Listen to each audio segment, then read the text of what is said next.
السلام علیکم، میرا نام محمد عقیل احمد ہے اور جو میں نے سلسلہ شروع کیا ہوا ہے عرب کی تاریخ، قبیلوں اور اقسام کے حوالے سے، یہ اس کا 80 حصہ ہے۔ مدنی زندگی کو 3 مرحلوں میں تقسیم کیا تھا اور یہ تیسرا مرحلہ جاری ہے۔ سلسلے کو آگے بڑھاتے ہوئے، غزوہ فتح مکہ ایک ایسا غزوہ تھا جو کہ فیصلہ کن تھا۔ اہل عرب جو تھے یہ نبی کریم صلی اللہ علیہ وسلم کی نبوت کو مان چکے تھے اور اس کے بعد اللہ تعالیٰ کے دین میں لوگ فوج در فوج داخل ہونا شروع ہو گئے۔ اب اہل عرب یعنی اندر سے کوئی خطرہ نہیں تھا، لیکن مدینہ کی طرف ایک اور طاقت نے رخ کر لیا اور وہ رومیوں کی طاقت تھی،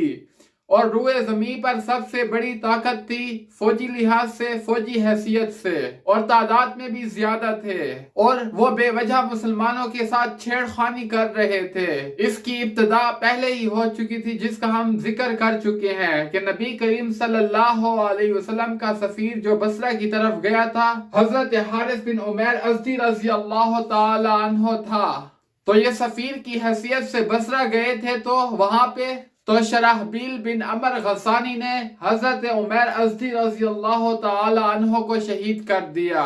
حالانکہ سفیر کو قتل کرنا ایک بہت بڑا جرم تھا،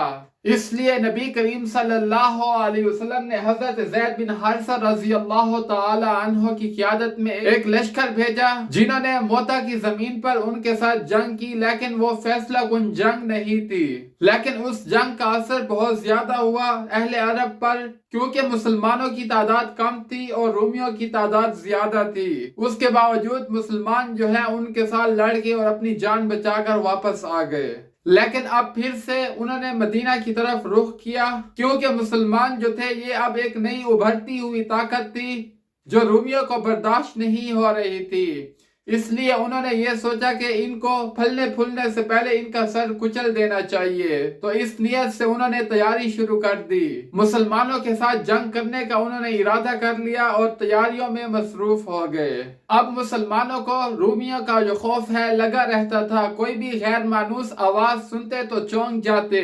اور یہ سوچتے کہ کہیں رومی لشکر داخل تو نہیں ہو گیا مدینہ میں۔ اسی طرح کوئی یہ خبر آ کر دیتا کہ وہ اپنے گھوڑوں کو نال لگوا رہے ہیں۔ اس طرح مختلف خبریں جو ہیں وہ پھیل چکی تھی، اور منافقین جو تھے ان کو موقع مل گیا جو اب تک کوشش میں لگے ہوئے تھے، اب ان کو یہ موقع ملا۔ انہوں نے ایک مسجد زرار تعمیر کروائی اور اسے دسیسہ کاری کا اڈا اور سازش کا ایک بٹ بنایا، اور جب وہ تیار ہو چکی تو انہوں نے نبی کریم صلی اللہ علیہ وسلم کو پیغام بھیجا کہ آپ یہاں پر آ کر نماز پڑھا دیں۔ آپ صلی اللہ علیہ وسلم جنگ کی تیاریوں میں مصروف تھے تو اس لیے آپ جا نہیں سکے۔ منافقین کی نیت یہی تھی کہ وہ مسجد جو ہے اس کے اندر جو بھی ان کے لوگ آئیں گے وہ ان کو یہاں پہ ٹھہرائیں گے، ایک سازشوں کا گھونسلہ تھا۔ اس حیثیت سے انہوں نے یہ مسجد تعمیر کرائی تھی۔ لیکن جب نبی کریم صلی اللہ علیہ وسلم جنگ سے واپس آ رہے تھے تو آپ صلی اللہ علیہ وسلم کو پہلے ہی سے آگاہ کر دیا گیا۔ آپ صلی اللہ علیہ وسلم نے نماز پڑھانے کی بجائے مسجد کو منہدم کروا دیا، اور اس طرح کی خبریں مکہ میں پہنچ رہی تھی کہ اتنے میں ملک شام سے تیل لے آنے والے جو قافلے تھے انہوں نے مسلمانوں کو خبر دی کہ ہرقل جو ہے وہ 40,000 کا دستہ تیار کر چکا ہے اور وہ بلقاء کی زمین پر آ چکا ہے، اور ان کے ساتھ ایک بڑا عظیم اور ماہر کمانڈر بھی ہے، اور اس کے ساتھ عیسائی قبائل جزام، لہم وغیرہ بھی ان کے ساتھ ہیں، اور وہ جمع ہو چکے ہیں سب۔ تو مسلمان جو ہیں ان کو مزید خدشہ، ان کا خوف بڑھ گیا۔ مسلمانوں کو سب سے زیادہ مشکل یہ تھی کہ یہ سخت گرمی کا زمانہ تھا اور قحط سالی سے مسلمان دوچار تھے، جانوروں کی کمی تھی اور پھل پک چکے تھے، اس لیے لوگ پھل اور سائے میں رہنا چاہتے تھے۔ کوچ کرنے کو ان کا دل نہیں کر رہا تھا کیونکہ حالات ایسے تھے، گرمی کی شدت تھی، سواریوں کی کمی تھی، اور راستے کی جو تنگی تھی، راستہ پرپیچ تھا اور دوری تھی اور تنگ دستی تھی، اور راستے کی دشواری تھی مسلمانوں کے سامنے۔ اس موقع پر نبی کریم صلی اللہ علیہ وسلم نے یہ حکمت عملی اختیار کی، اگرچہ پھل پک چکے تھے، تنگ دستی تھی،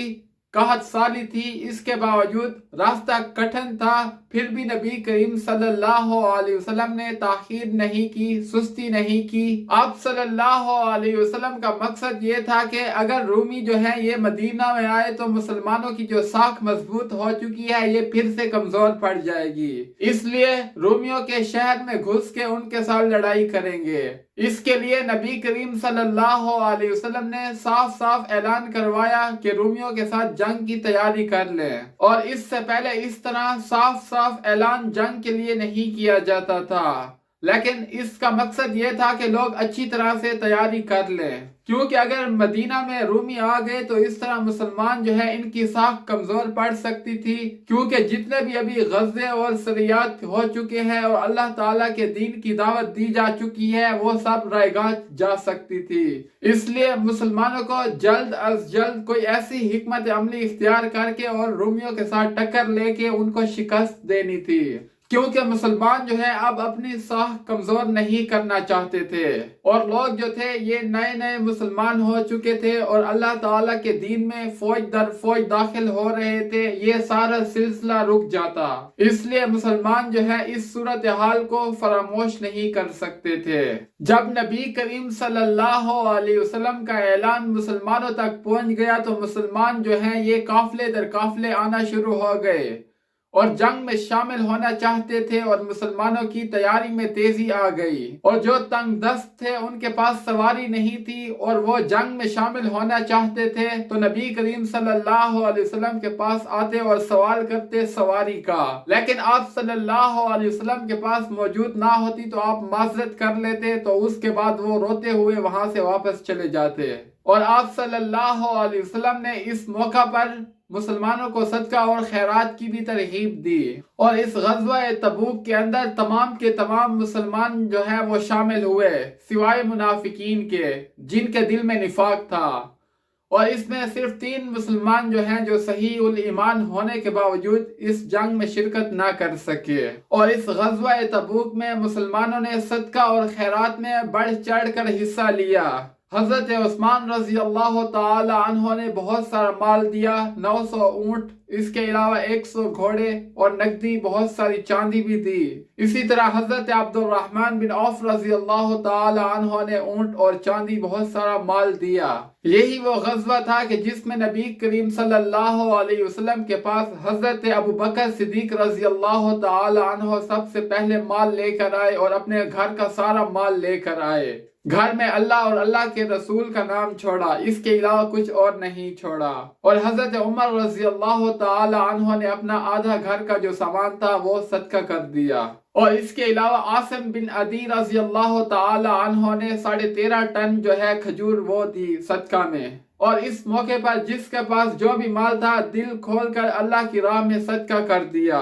یہاں تک کہ خواتین جو تھیں وہ بھی پیچھے نہیں رہی، انہوں نے اپنے کنگن، بالیاں، پازیب، جو بھی ان کا سامان تھا وہ سب بھیج دیا نبی کریم صلی اللہ علیہ وسلم کے پاس، اور جس کے پاس زیادہ تھا انہوں نے زیادہ دیا، اور جس کے پاس کم تھا انہوں نے کم دیا، کسی نے 1 مد اور 2 مد کھجور بھی دی۔ اور اس موقع پر منافقین جو تھے یہ باتیں کر رہے تھے، جو زیادہ مال دے رہے تھے تو کہہ رہے تھے کہ یہ ریاکار ہے، دکھاوے کے لیے دے رہے ہیں، اور جو کم دے رہے تھے 1 مد اور 2 مد ان کا مذاق اڑا رہے تھے کہ اب یہ کیسر فتح کریں گے 1 اور 2 مد کھجوروں کے بدلے میں۔ اس طرح منافقین جو ہے مذاق اور ٹھٹھا کر رہے تھے مسلمانوں کے ساتھ۔ تو مسلمانوں نے جوش اور جذبے سے تیاری کی، اور جب وہ تیاری مکمل کر چکے تو اس کے بعد باقاعدہ سفر کا آغاز ہوا۔ اس سے پہلے نبی کریم صلی اللہ علیہ وسلم نے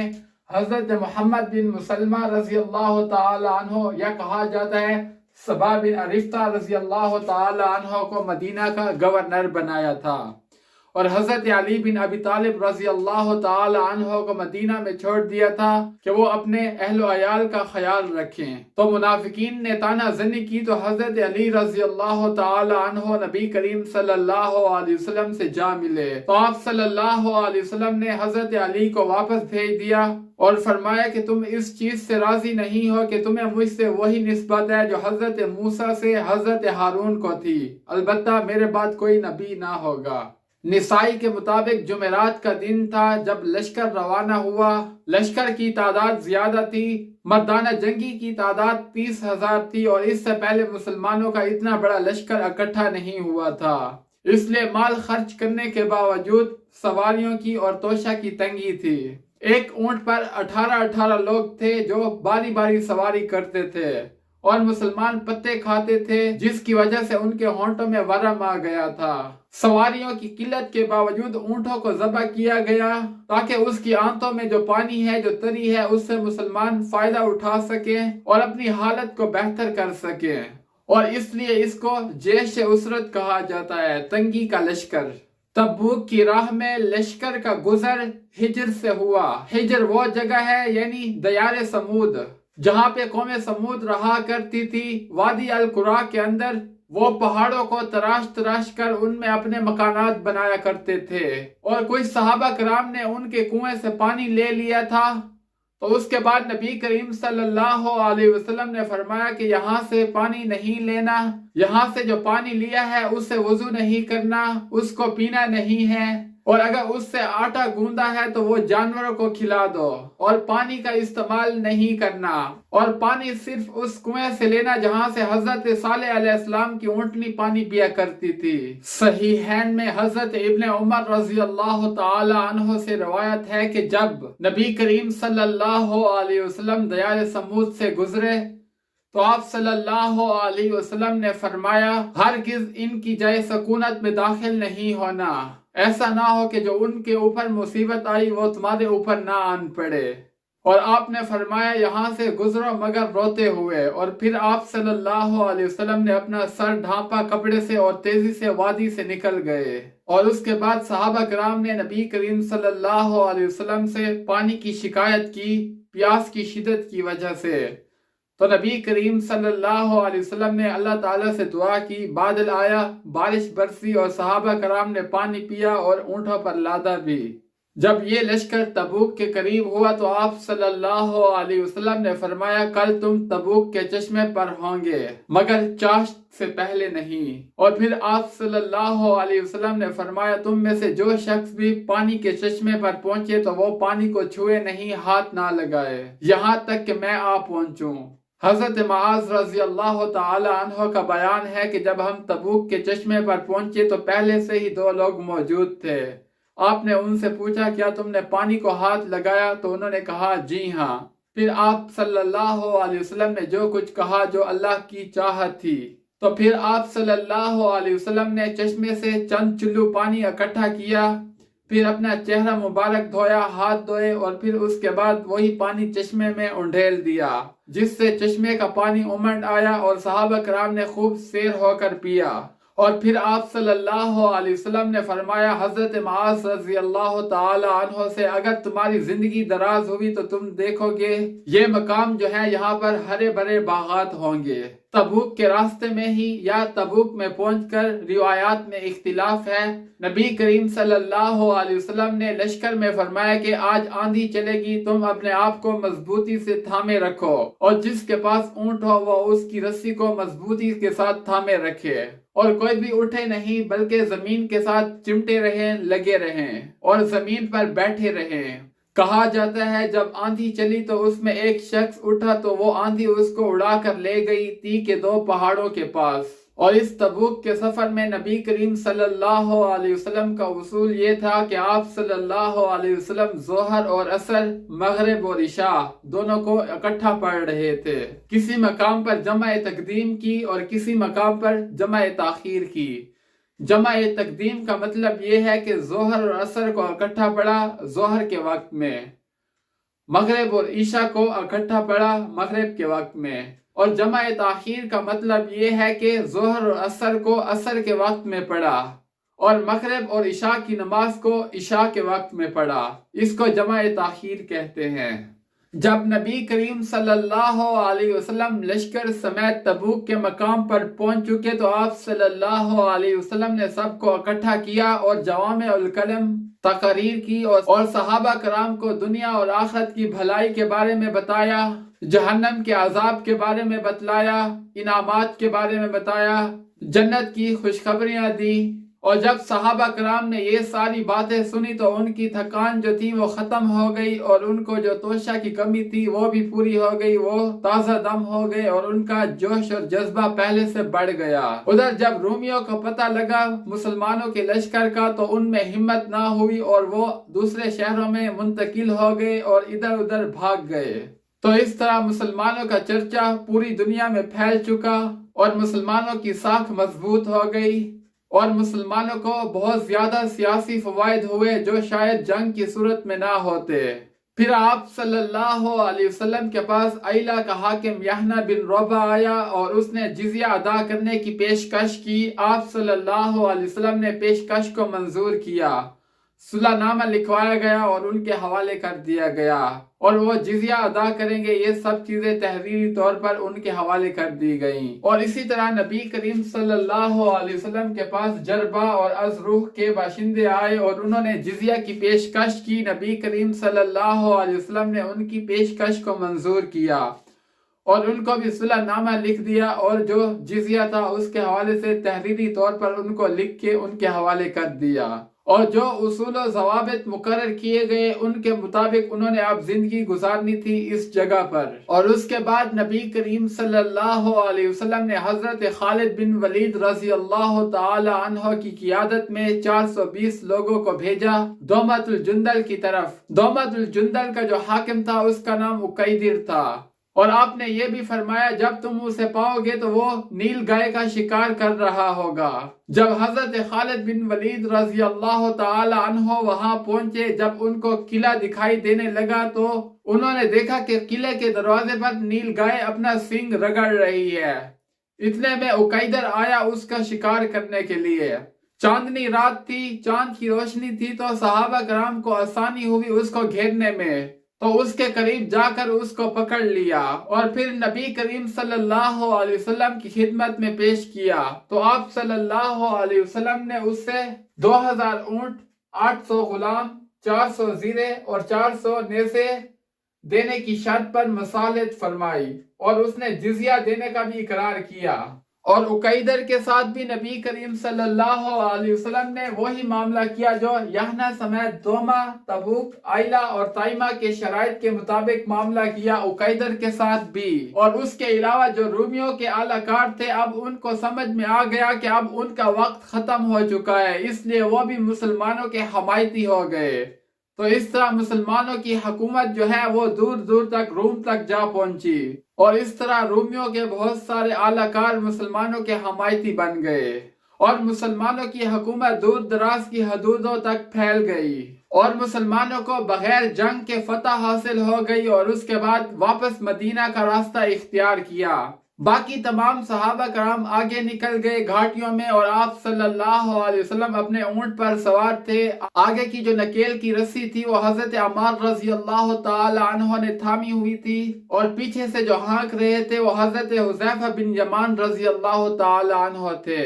تو اس موقع پر 12 منافقین نے نبی کریم صلی اللہ علیہ وسلم کو قتل کرنے کی سازش کی، اور ان کے ناپاک ارادے ظاہر ہوئے، اور انہوں نے اپنے چہرے چھپائے ہوئے تھے۔ جب ان کے قدموں کی آہٹ ہوئی تو نبی کریم صلی اللہ علیہ وسلم نے حضرت حذیفہ رضی اللہ تعالی عنہ کو ان کے پاس بھیجا، تو حضرت حذیفہ رضی اللہ تعالی عنہ نے ڈھال کے ذریعے سے ان کے جو سواریاں تھی ان کے چہروں پہ مارا، تو اس طرح وہ مرعوب ہو گئے اور وہاں سے بھاگ گئے، اور جو مسلمانوں کا لشکر تھا اس میں جا کر چھپ گئے۔ تو نبی کریم صلی اللہ علیہ وسلم نے فرمایا کہ اللہ تعالیٰ نے ان سب کے مجھے نام بتا دیے ہیں۔ تو نبی کریم صلی اللہ علیہ وسلم نے حضرت حذیفہ رضی اللہ تعالی عنہ کو ان منافقین کے بارے میں بتا دیا، تو اس لیے حضرت حذیفہ بن یمان رضی اللہ تعالی عنہ کو نبی کریم صلی اللہ علیہ وسلم کا رازدار سمجھا جاتا ہے۔ اور اس موقع پر اللہ تعالیٰ نے یہ ارشاد نازل فرمایا، وَهَمُّوا بِمَا لَمْ يَنَالُوا، کہ انہوں نے جو قصد کیا اس میں وہ ناکام ہو گئے، نہ پا سکے۔ اور جب سفر کا خاتمہ ہوا تو دور سے ہی نبی کریم صلی اللہ علیہ وسلم کو مدینہ کے نقوش دکھائی دیے، تو آپ صلی اللہ علیہ وسلم نے فرمایا، یہ رہا طابہ، یہ رہا احد پہاڑ، اور یہ پہاڑ ہم سے محبت کرتے ہیں اور ہم اس سے محبت کرتے ہیں، اور اس کے بعد جب یہ لشکر آگے بڑھا تو خواتین، بچے اور بچیاں صحابہ کرام اور نبی کریم صلی اللہ علیہ وسلم کے استقبال کے لیے اکٹھے ہو چکے تھے اور نغمے گنگنا رہے تھے۔ جب نبی کریم صلی اللہ علیہ وسلم تبوک کے سفر پر روانہ ہوئے تو رجب کا مہینہ تھا، اور جب تبوک کے سفر سے واپس آئے تو رمضان کا مہینہ تھا۔ اس غزوہ میں 50 دن خرچ ہوئے، جس میں سے 20 دن تبوک میں گزرے اور 30 دن سفر کے آنے جانے میں۔ اور غزوہ تبوک نبی کریم صلی اللہ علیہ وسلم کی حیات مبارکہ کا آخری غزوہ تھا کہ جس میں نبی کریم صلی اللہ علیہ وسلم نے بنفس نفیس شرکت فرمائی۔ غزوہ تبوک ایک ایسا غزوہ تھا جس میں اللہ تعالیٰ نے پاکیزہ سے خبیث کو الگ کر دیا۔ منافقین جو تھی ان کا پردہ فاش ہو گیا، اور 80 سے زیادہ کی تعداد تھی منافقین کی جو نبی کریم صلی اللہ علیہ وسلم پر ظاہر ہوئی۔ آپ صلی اللہ علیہ وسلم جب مدینہ پہنچے تو وہاں پہ نماز ادا کی، اور اس کے بعد یہ لوگ بیعت کے لیے آئے تو آپ نے ان سے بیعت لے لی، اور انہوں نے آ کر جھوٹی باتیں کی اور جھوٹے بہانے بنائے، بیماری کے بہانے بنائے جو نبی کریم صلی اللہ علیہ وسلم کو معلوم ہو چکے تھے۔ اور ان میں 3 ایسے صحابی تھے جن کا ایمان بالکل ٹھیک تھا، حضرت کعب بن مالک، حضرت مرارہ بن ربیع اور حضرت ہلال بن امیہ رضی اللہ تعالی عنہم۔ یہ نبی کریم صلی اللہ علیہ وسلم کے پاس آئے اور فرمایا کہ ہماری کوئی مجبوری نہیں تھی، ہم ویسے ہی پیچھے رہ گئے۔ تو آپ صلی اللہ علیہ وسلم نے باقی صحابہ کرام کو فرمایا کہ ان سے بات چیت چھوڑ دو، تو ایسا ہی کیا گیا۔ پھر جب 40 دن گزر گئے تو ان کو ان کی بیویوں سے الگ کر دیا گیا، اور اس کے بعد توبہ کا حکم نازل ہوا تو یہ سب خوش ہو گئے، اور نبی کریم صلی اللہ علیہ وسلم ان سے راضی ہو گئے۔ اور اس کے علاوہ وہ لوگ جو بیمار تھے، مریض تھے، اور جن کے پاس اتنی طاقت نہیں تھی، اتنا مال نہیں تھا کہ وہ جہاد کے لیے جا سکیں۔ اور یہ غزوہ ایسا تھا اور اس نے اپنے ایسے اثرات چھوڑے کہ اس کے بعد جتنے بھی منافقین تھے جو اسلام کے بارے میں بغض رکھتے تھے لیکن کچھ کر نہیں سکتے تھے، اور اللہ کے دین میں لوگ فوج در فوج داخل ہونا شروع ہو گئے، اور مسلمان ایک واحد قوت بن چکی تھی جس کا مقابلہ کوئی نہیں کر سکتا تھا۔ بقیہ حصہ انشاءاللہ نیکسٹ ویڈیو میں۔ آپ دوستوں سے ریکویسٹ ہے میرے چینل کو لائک کریں، سبسکرائب کریں، شیئر کریں، کومنٹس میں اپنی رائے کا اظہار کیا کریں۔ تب تک کے لیے اللہ نگہبان، اللہ حافظ، السلام علیکم ورحمۃ اللہ۔